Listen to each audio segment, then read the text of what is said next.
O Senhor esteja convosco. Ele está no meio de nós. Proclamação do Evangelho de Jesus Cristo segundo São Lucas. Glória a vós, Senhor.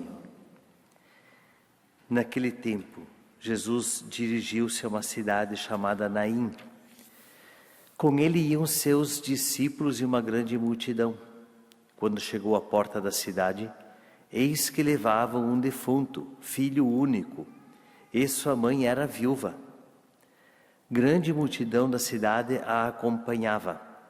Ao vê-la, o Senhor sentiu compaixão para com ela e lhe disse: não chores. Aproximou-se, tocou o caixão e os que o carregavam pararam. Então Jesus disse: jovem, eu te ordeno, levanta-te. O que estava morto sentou-se e começou a falar. E Jesus o entregou à sua mãe. Todos ficaram com muito medo e glorificavam a Deus, dizendo: um grande profeta apareceu entre nós e Deus veio visitar o seu povo.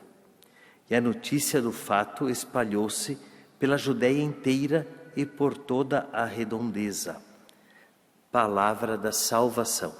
Glória a vós, Senhor.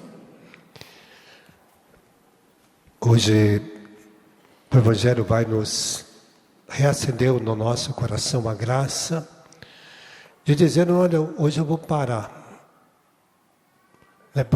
A sua vida, você veio aqui para ser ressuscitado para uma vida nova em Deus. Para começar uma vida nova em Deus, para ser um homem que estava morto para muitas coisas de Deus e precisa agora voltar a viver as coisas de Deus. Porque aquele jovem, aquela família, era uma viúva, tinha um filho só. E se a mãe perde um filho só, ela ia ficar como uma mãe sem filhos, abandonada, que não tinha mais herança, não tinha mais nada.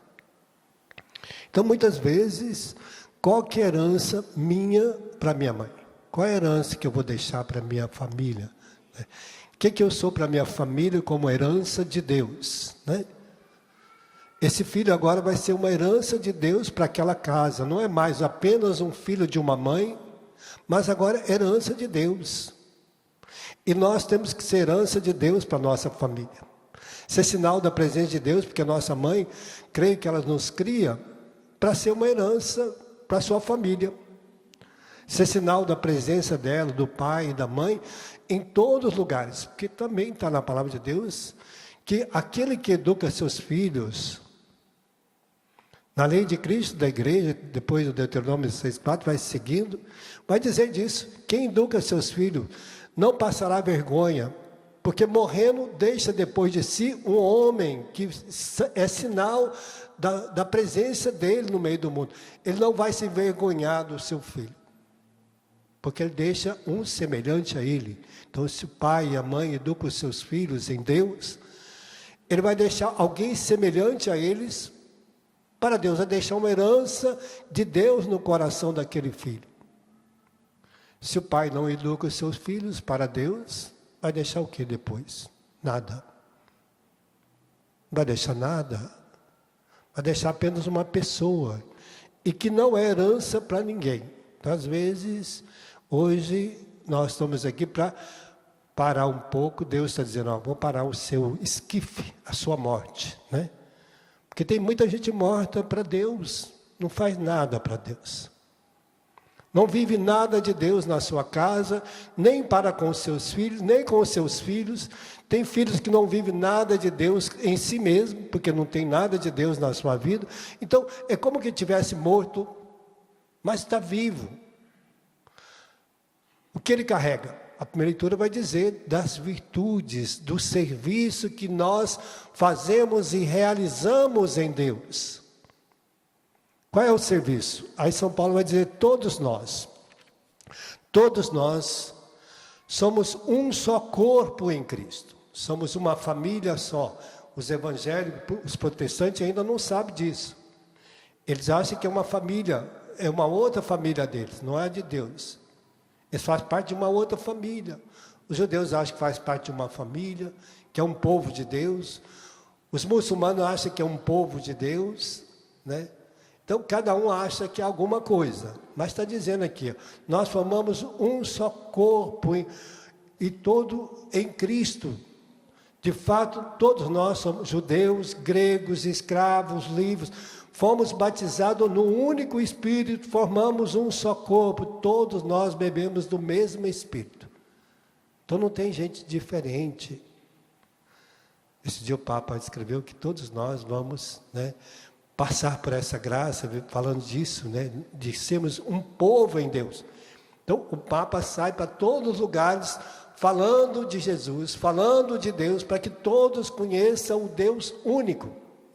Porque nós somos mais de 7,5 bilhões de pessoas no mundo. Somente 1,5 bilhão conhece Jesus, que é os cristãos, e conhece o Deus único. Os judeus conhecem o Deus único, tem 10 milhões de pessoas. Os muçulmanos conhecem o Deus único, tem 800 milhões de pessoas. Juntando tudo, dá 2 bilhões e pouco de pessoas que conhecem o Deus único e 1,5 bilhão que conhece Jesus. E o resto? Mais de 6 bilhões de pessoas não conhecem Jesus. Nem Deus único. Nem sabe, vive a fé deles ainda, longe de Deus. Então, por isso nós precisamos ter consciência de que mesmo aqueles que ainda não conhecem Jesus, Jesus morreu por eles. Está lá a primeira carta de João. 1 João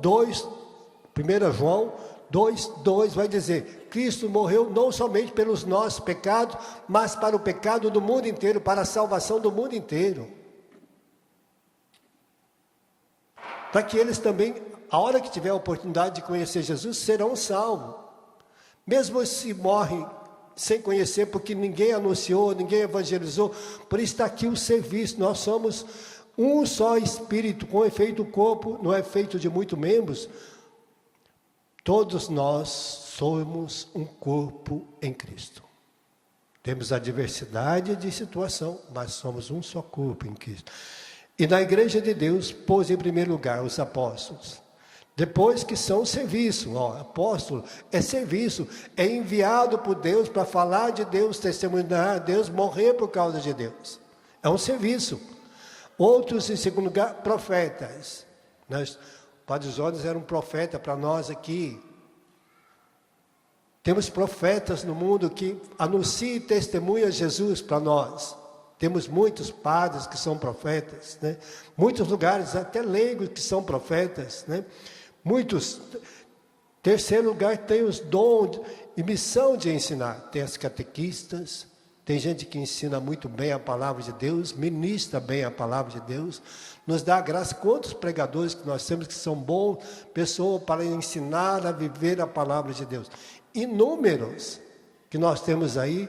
Outros têm o dom diverso, tem dom de serviço de acolhimento, tem dom de fazer leitura, tem os ministros, tem os cantores, tem tantos serviços na igreja que as pessoas prestam e que são dons de serviço à igreja, né? São diversos dons.